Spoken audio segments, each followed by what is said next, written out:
Caros amigos, gostaria de convidá-lo a se juntar a mim em uma nova sessão dedicada à imersão nas lendas épicas dos povos de. Se você disser uma palavra, se acordar sua memória, se ouvir a voz de seus ancestrais, sentarei no fogo e lhe contarei sobre os grandes velhos tempos e os épicos poderosos. Em cada edição, viajaremos juntos pela rica tapeçaria de mitos antigos, épicos e sagas do folclore eslavo a lendas escandinavas e dos heróis russos aos heróis das lendas de Kiel. Esta é uma experiência de leitura suave, com uma referência histórica suave e uma adaptação fácil do texto, para que pareça animada, clara e profunda. Bem-vindo, caro leitor, ao nosso calor e acolhedor. Ei, você já ouviu falar de Ilha Muromets, Dobrynin Nikitich ou Alyosha Popovich? Esses nomes são definitivamente familiares para você, seja de ilustrações, desenhos animados, histórias de dormir ou outras fontes. Eles são símbolos do heroísmo russo que todos nós conhecemos e amamos. Mas você já pensou nas histórias originais por trás desses personagens? Você sabe, é incrível quão profundo essa camada da cultura russa antiga. Os épicos não são apenas sobre feitos ficcionais, eles são como o coração e a alma do povo. Eles são como uma crônica oral, um reflexo poético das épocas históricas. É como se toda a alma do povo falasse em uma voz, transmitindo ao longo do século seus medos, vitórias, dor, esperança e fé. Épicos. Esta não é uma história sobre um herói, mas uma ode para honrar, perseverança e fé. Esses épicos foram amorosamente transmitidos por uma tradição oral. Os contadores de histórias, também conhecidos como guzliars, cantariam esses contos em feiras, em aldeias e em festivais em torno de fogueiras. Eles não foram escritos, mas, em vez disso, foram lembrados de coração e passaram de boca a boca. Os textos estão cheios de repetição e linguagem antiquada, como muitos épicos. Eles são como ecos da vida real, com histórias de batalhas com tártaros, vida druzin sob o príncipe Vladimir Novgorod e comércio. Mas tudo isso é misturado com histórias inventadas, crenças, imagens eslavas e símbolos incríveis.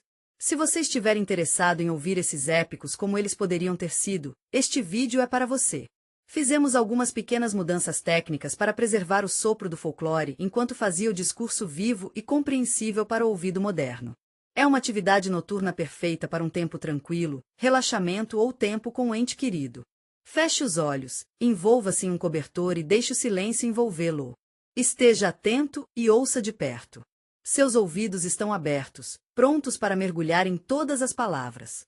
Os velhos contos, passados pelas gerações, são como uma brisa quente em uma noite de verão. Nessas histórias, você encontrará a notável jornada de Ilha Muromets, o herói corajoso que desafiou as probabilidades. Há também a história encantadora do Nigringali, uma história que captura a beleza da natureza e o poder da verdade. E não vamos esquecer a história do caminho difícil, uma jornada que testa a força e a determinação até dos mais fortes dos corações. Nas margens de Akishi, vivia um filho de um camponês, uma história que nos lembra as origens humildes de muitos grandes heróis. Ele era apenas um rapaz, de 1 ano, deitado no fogão, não conseguiu levantar as mãos ou mover os pés. Seus pais gostavam muito dele. Um dia ao meio-dia, 3 pequenos batendo na porta. Os homens de cabelos grisalhos em suas botas empoeiradas perguntaram se poderiam ficar à noite. Ilha, vamos lá, vamos levantá-lo e sair desse fogão, eles disseram gentilmente. Eles lhe deram uma tigela de algo delicioso. A água viva era o que ele bebeu, e aqueceu seu corpo pela 2ª vez. Sua febre passou por suas veias pela 3ª vez, e o poderoso Bogatyr se levantou. O forno gemeu, a prancha rachou e Ilha se tornou tão forte e resiliente quanto um carvalho de 100 anos. Ilha se preparou para a estrada, pegou o cavalo e foi ao príncipe Vladimir para servir a Rússia e proteger. Ele se aventurou através da floresta, através dos campos e ao longo das trilhas de animais, seguindo os caminhos rústicos que caíram em desuso. Enquanto viajava, chegou à encantadora floresta do BNS, um lugar onde ninguém se aventura. Todas as estradas pareciam ter sido abandonadas, seus caminhos cobertos de grama. Ele se sentou sentado em um carvalho, com vista para a groselha do rio, alto acima do mundo abaixo. Lá, ele podia ouvir as canções melodiosas de T. Ele Nigringales e os chamados lúdicos dos coiotes, criando uma sinfonia da natureza. Filho de Hma, seu apito é como trovão, e é tão lindo. As assobios fazem as árvores dobrarem, a grama se deitar e as pessoas ficam em silêncio. Por 30 anos, ninguém foi para lá, mas Ilha não é um 10 tímido e ele foi. Os saltos da bulan do cavalo, a terra treme, e aqui na frente dele é um carvalho, uma árvore antiga. Um rouxinol, olhos como brasas, dentes. Com asas tão afiadas quanto as velas de couro, ele assobiou e a grama se deita. Os pássaros congelaram, e o cavalo ficou parado. Na segunda vez que ele assobiou, Ilha desenhou uma flecha e deixou ir direto para os olhos do Nigringali. O pássaro derrubou do carvalho, e Ilha o amarrou com gravatas de seda e o colocou na sela como uma bolsa. Vou levá-lo ao príncipe. Deixe-o ver. Ilha entrou no grande pátio do castelo de Kiev, onde o príncipe Vladimir e seus amigos estavam fazendo um banquete. Ilha saiu do cavalo e foi ao palácio. Ele se curvou ao príncipe, assim como os estudiosos e homens importantes de lá o ensinaram. Olá, príncipe Vladimir, disse ele. Eu sou Ilha de Murom, e venho visitá-lo em Kiev. Estamos aqui para atendê-lo, meu amigo. Estamos aqui para purificar a terra russa do mal e proteger a lealdade daqueles que viram a rainha ombro a ombro com príncipe e donzela. Quem é você? O que as terras e como eu chamo você pelo nome? Por patronímico? E Ilha com dignidade? Eu vou, querido meu príncipe. V.S. Risos. Onde você está, cara estúpido? Poderia dirigir para lá por 30 anos, ninguém. Deni Gringali, o ladrão, passeia pelas groselhas do rio, assobia, grita e assobia. Ele destrói todos. E Ilha, a princesa, Deni Gringali, agora está no meu quintal no meu cavalo. No estribo, todos estão acorrentados à janela. O príncipe em um casaco de pele e Koneibi sai para o quintal. Os boiar são como em um banquete, apenas com rostos brancos. Eles viram o príncipe, conhecido como Nigringali, fala da jornada de Nigringali pela vida e pela morte. Ele descreve como a música de Nigringali ecoa através da floresta, suas melodias se entrelaçam com farfalhar de espinhos sob os pés. Em um momento de reflexão, Nigringali toma um gole em uma xícara de vinho verde, adoçado de mel. Ele é lembrado de Ilha, uma figura que traz conforto e consolo. Enquanto Ilha derrama e serve a bebida do Nigringali, parece que a morte está próxima. A floresta ecoa com o grito dos Asvit, uma criatura que grita pela terra, sua voz ressoando com a própria terra. A queda suave de folhas e flores no ar do outono, as raposas brincalhas saltando das copas das árvores e o tilintar de um chocalho enquanto gargalha do vidro do teremol. O príncipe brincalhão corre ao redor do quintal, seu casaco de pele vibrando atrás dele.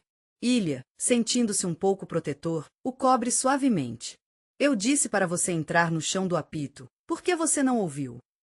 A música melodiosa de Nigringali preenche o ar, suas notas assustadoras carregando um toque de mistério. Sinto o cheiro da minha morte, Ilha. Ilha, com força total, puxa o sabre e grita aos rouxinários, sua Zara. Zasnislot vete em campo. Kulikol colocou o quarteirão, Carvalho. Deu a última palavra para dizer sim, Ots violento. Cabeça, e desde então não havia ladrão de rouxinol na Rússia. Esse é o fim dos contos de fadas, mas não conto sobre o poder épico sem razão, mal e a mente da desonra, vazio. E quem só causa o veterinário de S.A. Zêmia?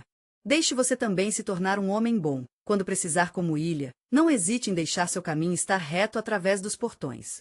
Boa noite, meu amigo, e que o velho mundo proteja. Você é uma boa pessoa e tenho certeza de que está fazendo o melhor que pode. As pessoas que estão se aquecendo pelo fogo e sentadas no silêncio da noite devem ouvir o épico de 100, mas não a simples história de Dobrynya Nikitic. O herói é educado, sim. A Batalha da Terrível Serpente, onde a Rússia enfrentou bravamente a escuridão na capital de Kiev, foi um momento significativo da história. O príncipe Vladimir, o Sol Vermelho, era um governante gentil e solidário, e serviu Dobrynya Nikitic, filho da terra russa. Dobrynya era um homem nobre e corajoso, com rosto brilhante e honesto e uma espada no quadril. Embora ele não fosse o mais educado, ele não procurou glória. Ele ficou de guarda em vão, onde outros cantaram em festas. Um guerreiro estranho hesitou, mas Dobrynya avançou. Ele foi por uma questão de dever e fé ortodoxa, não por uma questão de honras. Sua mãe, uma viúva piedosa, amava seu filho como. E amassando os olhos dela. Davo estrelou sobre ele, com a instrução, você Dobryniuska, meu filho brilhante, não vá para. O rio Pui é um lugar onde você pode ir com seus entes queridos e sentir suas águas refrescantes. A cobra Gorinich é uma criatura que pode ser um pouco assustadora, mas ele não é perigoso. Muitas pessoas foram com ele, mas ninguém jamais voltou. Vou para DNY Pro com um sorriso pacífico. Minha querida mãe, vou cuidar dos meus deveres, e não tenho medo. Eu tenho que entregar uma carta a uma terra distante. Estou voltando. Dobrinha passou 3 dias e 3 noites explorando as belas estepes e prados, enrolando os quebra-ventos e seguindo as trilhas. No 4º dia, o sol estava mais brilhante e o calor era como um abraço quente e celestial. Dobrinha chegou ao rio Pui, onde a água estava esclarecida, mas as margens eram profundas e íngremes. As pedras ao longo do rio eram suaves e convidativas. Dobrinha tirou o casaco e colocou suas armas nas raízes das árvores. Que gentilmente deixe o cavalo pastar no prado. Então, ele foi ao rio para lavar e recuperar sua força. Mas ele não teve tempo de mergulhar antes do céu escurecer. O solo vibrou com 1000 cães uivando. Das profundezas das montanhas serpentes, surgiu uma noite terrível, como se a maldição tivesse 3 cabeças, cada uma com a boca. Uma língua ardente bifurcada como uma cortina. Uma cauda noturna mexendo durante a noite. Ruge e rasga as nuvens do céu. Suas chamas caiam como uma cachoeira. A grama pisca e fala em uma voz de pedra. Que ousaram entrar nas minhas águas. Quem se atreveu a pisar no meu pântano? Onde está o seu medo, meu amigo? Onde está sua oração por Dobrinha? Eu não funcionei, não vim aqui por medo. Eu vim para a palavra do príncipe, para a verdade dos homens. Não vou me retirar até a respiração em mim, e peguei a espada Bulatne de Dobrinha. No meu cavalo, pulei, meus olhos se estreitaram, minha respiração prendeu e sussurrei uma oração para mim mesma. Então eu entrei em batalha. A batalha foi terrível e o dia durou uma semana. Cobras rugiu, pedras voaram e Dobrinha cortou faíscas. Um dia no outono, uma cobra enrolada ao redor da perna de um cavalo. No dia seguinte, as chamas lambiam para ela e ela não recuou. Ela caiu e a cobra gritou de dor. A noite foi longa e escura. O rio Poxi da gaiola da barriga de Rasporu caiu e, nela, havia uma garota. Ela era uma beleza rara, com um lenço de seda e olhos como o orvalho da manhã. Ela abriu a gaiola. Levante a mão se você estiver pronto para ficar um pouco empoeirado. Tenha cuidado, minha querida. Agora que você está seguro e som na Rússia, vamos visitar o príncipe e colocá-la em um cavalo. Ele caminhou ao lado dela, e eles passaram pelos prados e pelo mato até que viram as cúpulas de Kiev. O próprio príncipe Vladimir saiu para cumprimentá-los e disse algumas palavras sinceras de gratidão. Ele deu à sua sobrinha um grande abraço. Dobrinha era um verdadeiro herói, disposto a arriscar sua própria vida para protegê-lo. Ele salvou não apenas o seu sangue, mas também a honra e a glória da Rússia. As penas duraram apenas 3 dias, e os gusliars cantaram lindamente. As mesas estavam cheias, mas Dobrinha não estava de todo orgulhoso. Ele se sentou em um canto, tocando seu saltério e cantando suavemente. Ele não precisava de ouro ou glória para suas próprias conquistas. Ele só queria defender os fracos. E isso, meus amigos, é o fim do épico. Em sua essência mais profunda, o poder dado é para um feito nascido em silêncio, quando o coração chama. Deixe estar com você, um bom homem. A espada não está em suas mãos, mas em seu espírito, para que você não desligue a estrada em frente. Eu não vou te salvar. Coma antes da sua serpente. E vocês são boas pessoas que se reuniram pelo incêndio. Deixe-me contar a história de Luka e Alyosha Popovich, um lutador corajoso que venceu contra a serpente não com um clube, mas com uma única palavra. Alyosha viveu na capital de Rostov-Velik.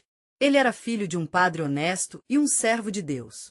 Ele não era forte, segundo algumas pessoas, mas ele era um homem bom. Livros. Mas, de acordo com as palavras de uma mente viva, Alyosha era. Eu ri facilmente, mas também cheirei o mal rapidamente. Ele não tolerou engano, orgulho ou ressentimento. Ele não era tão poderoso quanto Ilya Muromets, nem tão sério quanto Dobrinha Nikitich. Mas ele era um cara inteligente e ousado que defendeu a verdade e os outros. Alyosha é como uma agulha afiada, e o riso é como um rio. Ringen senta piadas, nascentes, lutas, forte em espírito, inteligente no corpo. Em batalha, não um grito, mas rápido e preciso. Príncipe Vladimir em Kiev, houve um grande banquete. Todos os heróis gloriosos se reuniram com seus esquadrões, desde os guslars até os boiars. As mesas estão cheias, os copos estão cheios. Eles estão sentados e cantando, glória para a iniciativa.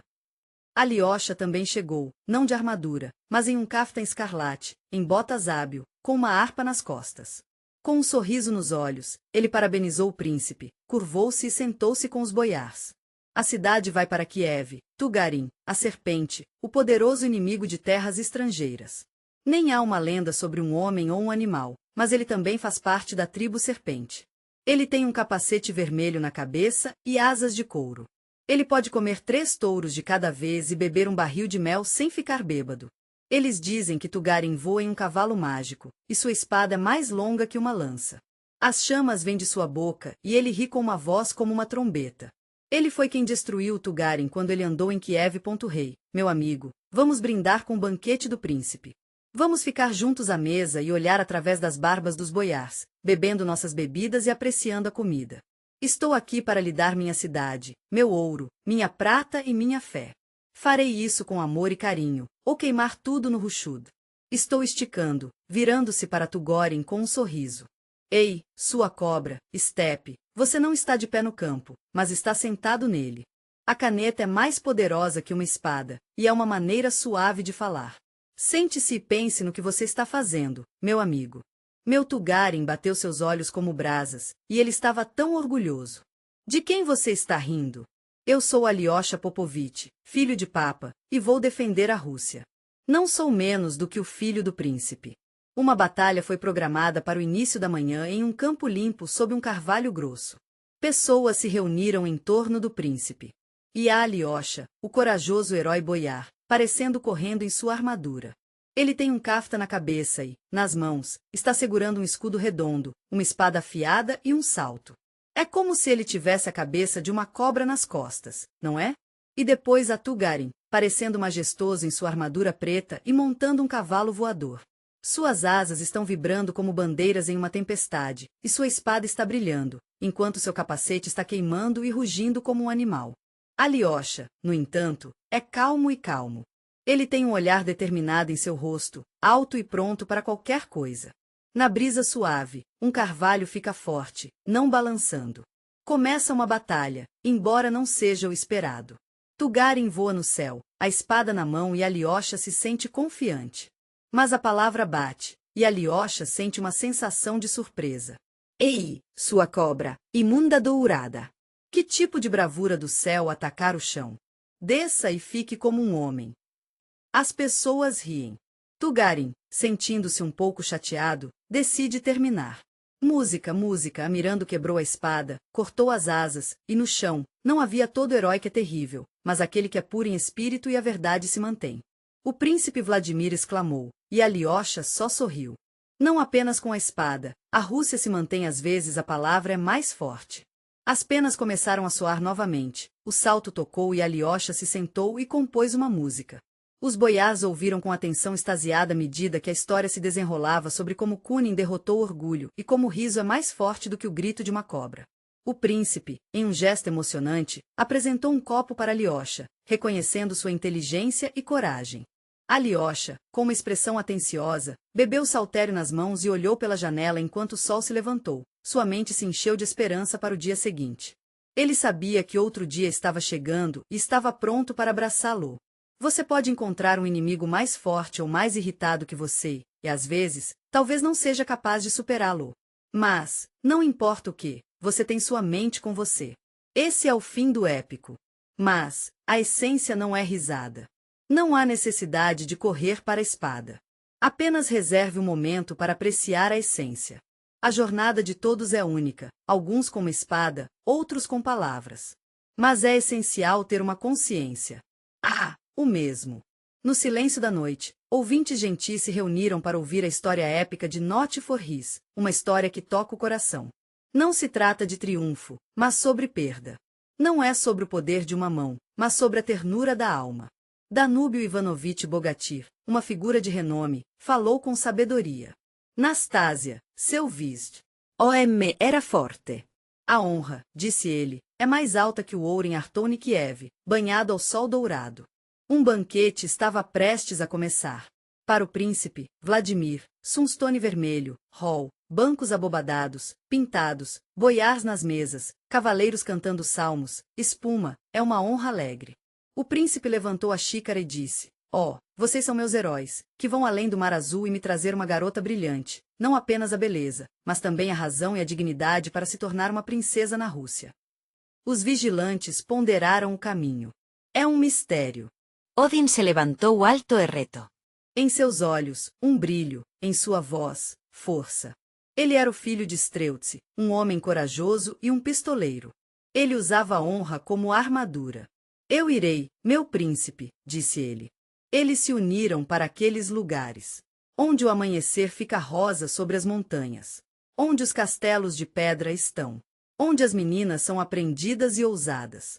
Vou encontrar alguém que será um símbolo de beleza, um farol de esperança e um testemunho da interconectividade da fé, razão e natureza.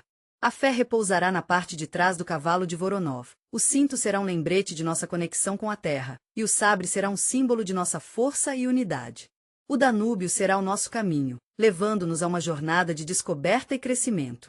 Atravessaremos o rio, passaremos pela floresta e estepes e encontraremos refúgio sob os carvalhos à noite. Não teremos medo do lobo ou da escuridão, porque teremos o apoio um do outro e a força para enfrentar qualquer desafio. Finalmente, vamos alcançar o...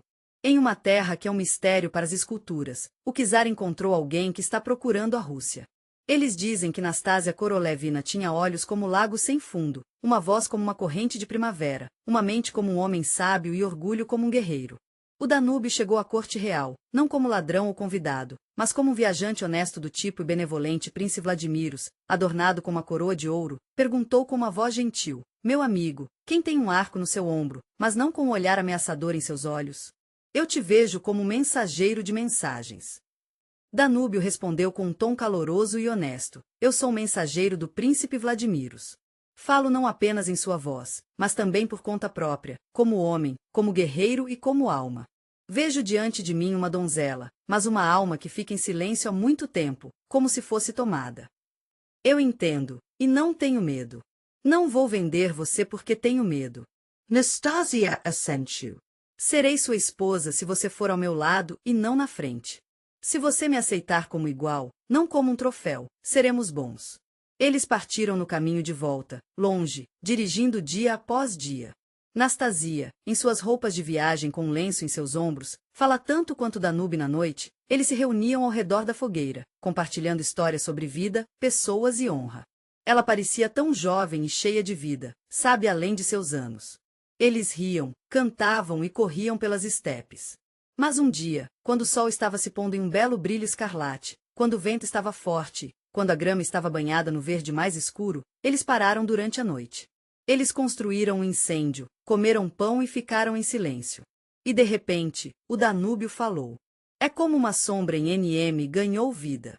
Se houver alguém mais forte, pode ser sua filha ou meu filho. Se minha filha levar atrás de mim, ela será forte, direta e com força de vontade. As palavras são simples, mas são como uma faísca no peito. Ela estava girando em seus ouvidos, tocando em seu coração. Thor. Ele é o herói do Danúbio, mensageiro, atirador. Diga a ele que sua filha é tão importante quanto ele. Nastasia caiu na grama, mas ela não fez um som. She looked straight at him and whispered, "You didn't understand. You didn't hear. You killed not only me, you killed my son. A son who would have been a great person, and he would have smiled at you. But the forgiver stood like a stone. The world around him froze, and the fire went out.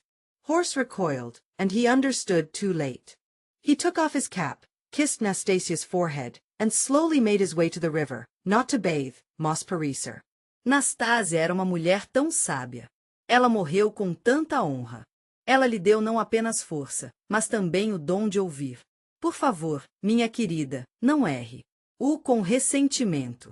Pergunte, entenda e deixe seu amor estar vivo. Deixe nunca se tornar tarde demais. Os mesmos ouvintes honestos o reuniram no silêncio da noite. Ouça o épico sobre Satko Guzliar, não sobre espada e lança, e sobre a música. Até o coração sobre a recompensa do mar e o custo das pessoas na gloriosa cidade de Nava. Lá vivia um cantor talentoso chamado Satko. Ele não era um comerciante ou um guerreiro poderoso, mas um guslar grátis. Seu coração estava aberto, não cheio de ouro. Ele não era rico ou conhecido, mas tinha uma música em seu coração e uma alma espirituosa. Os garotos, os príncipes e as camareiras adoraram sua música. E mesmo à noite, ele se sentou, na margem do rio. Satko olhou para as ondas, e eles ecoaram como as vozes dos vivos. Um dia, em um momento de reflexão agridoce, ele disse à água do rio: eu toco e canto para os outros, mas não tenho parte do fracasso. Era como se alguém debaixo d'água o ouvisse, pois o rio se agitou, o vulcão espalhado e o rei do mar apareceu diante dele em uma coroa de cinza. Espuma, vou te dar riqueza sem contar, meu amigo.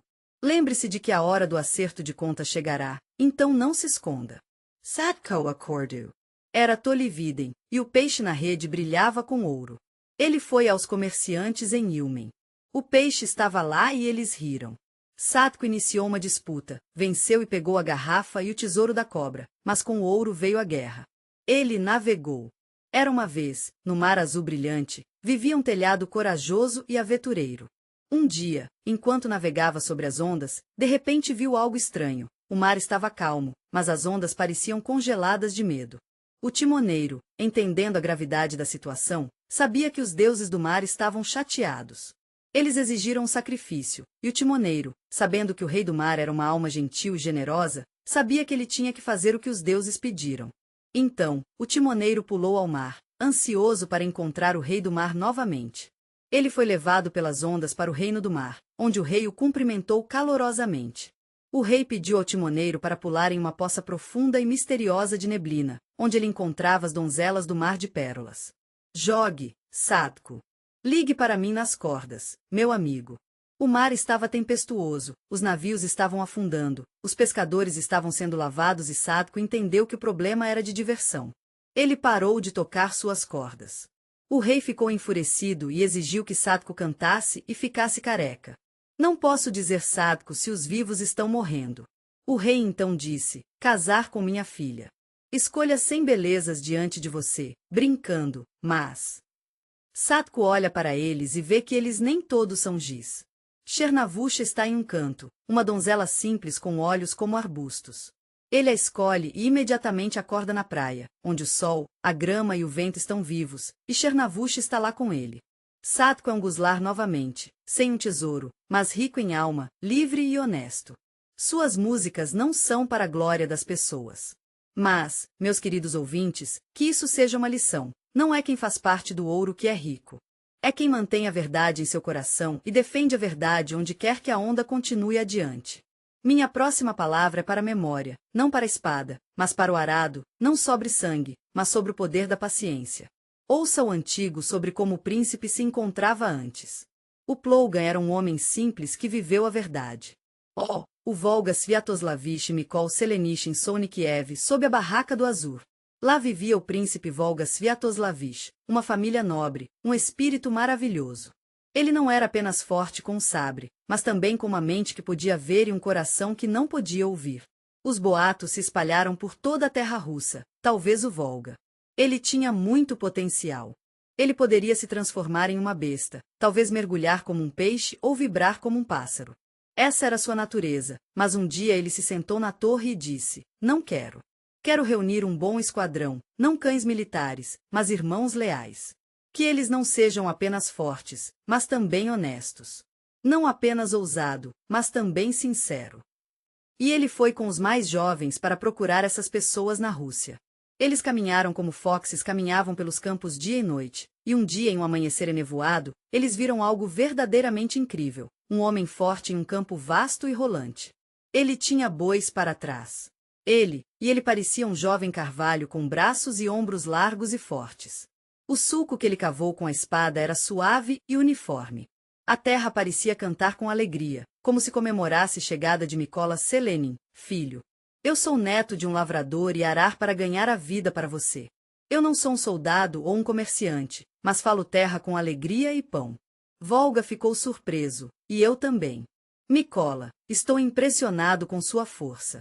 Você gostaria de se juntar à minha equipe e proteger a terra sob a bandeira de Nezin como um irmão? Mikula levantou os ombros, agiu os olhos e olhou para mim. Você está certo, mas apenas meu esquadrão é um arado para o arado. A terra me segura. Sou eu quem deixará a terra, e isso esquecerá. Não posso ir até que o caso termine. Volga sorriu, então disse, pelo menos pegue seu arado. Deixe-me ver que tipo de ferro é. Nunca vi o chão pular assim. Krili é o príncipe. Ele pegou o arado, mas não posso levantá-lo, e não vou mudar todo o esquadrão para. Estou muito agradecido por sua ajuda, Mikola. Estou brincando com uma mão, colocando no meu ombro, e eu entendo. Então o príncipe, no chão, em paciência na raiz, disse, venha comigo, Mikola. Não quero que você lute com a espada ou faça fortalezas. Eu só quero que você esteja próximo e dê conselhos e direcione os pensamentos do coração. O arado cobriu os bois, soltou a terra, beijou e foi com o príncipe. Desde então, eles são inseparáveis. O príncipe e o arador, o falcão e o touro, pensaram, e ela foi levada para fora e alimentou o pão com a palavra. Verdade da boca forçada a recuar. E então eles disseram que a força da Rússia não está no sabre. Está no coração de um verdadeiro patriota que ama sua terra, trabalha duro e fala. E não havia príncipe Volga sem Mikola e Mikola sem Volga, porque eles tinham um caminho, o caminho da verdade e da honra. E esse não foi o fim. Então, meu querido ouvinte, gostaria de deixar você com uma palavra de esperança. Ei, nem todo mundo que acena uma espada é um herói. A verdade é que o amor pela terra alimenta a alma, suporta todos os desafios e nos fortalece. E quando ouvimos, nos tornamos sábios. Uma espada sem mão é apenas ferro. A terra sem amor é um terreno baldio. E uma pessoa sem verdade é como uma tempestade sem chuva, fazendo com que você e o Volga se sintam vazios. Mikola, uma presença constante em nossas vidas, se somos príncipes que precisam de liderança ou agricultores que tendam a terra. Viva com a raiz, fale com a alma. Preste atenção não apenas aos sons, mas também aos espaços entre eles. Deixe sua terra ser mais do que espaço vazio, que seja um caminho vibrante iluminado pelo calor da sua presença. Hoje, estamos embarcando em uma jornada nova e muito importante em nosso canal. Estamos mergulhando no mundo encantador dos épicos e do folclore de diferentes culturas em todo o mundo. Começamos com os ricos épicos russos, contos cheios de sabedoria, força e jornada humana. Mas há muito mais para explorar. Estamos muito empolgados em compartilhar com você as histórias incríveis que estavam nos esperando. Eles vêm de todos os diferentes tipos de pessoas e gêneros, incluindo lendas épicas e baladas emocionantes. Essas não são apenas histórias do passado que ouvimos em torno de fogueiras. Eles são uma bela conexão entre gerações, uma memória viva de nosso povo que nos ajuda a sentir nosso lugar no fluxo interminável de tempo. Eles nos ajudam a conhecer melhor os outros, e o mais importante, nos entendermos mais profundamente. Cada história é como uma baú do tesouro, segurando mais do que apenas uma trama. É um reflexo do povo de nosso tempo, seus valores, medos, esperanças e sonhos. Toda nova imersão que temos é uma chance de se conectar com a história, sentir o fôlego e talvez tirar algo dela. Vamos viajar para diferentes países e momentos diferentes. Isso nos ajudará a entender o quanto todos temos em comum. A princípio, pode parecer que há diferenças e hoje nos épicos, vimos não apenas grandes conquistas, mas também perdas e erros. Mas isso mostra que a verdadeira força de uma pessoa vem de suas habilidades. Estou tão feliz que você está aprendendo a estar ciente e correto. Eu quero te desejar uma boa noite. Espero que as histórias que você ouça hoje à noite preenchem seus sonhos de calor e significado. Espero que sua jornada seja longa e interessante e que seu coração permaneça aberto. Espero que você cuide de si mesmo e um do outro, e que o vemos novamente em nosso teste surpresa sobre a história do nosso mundo.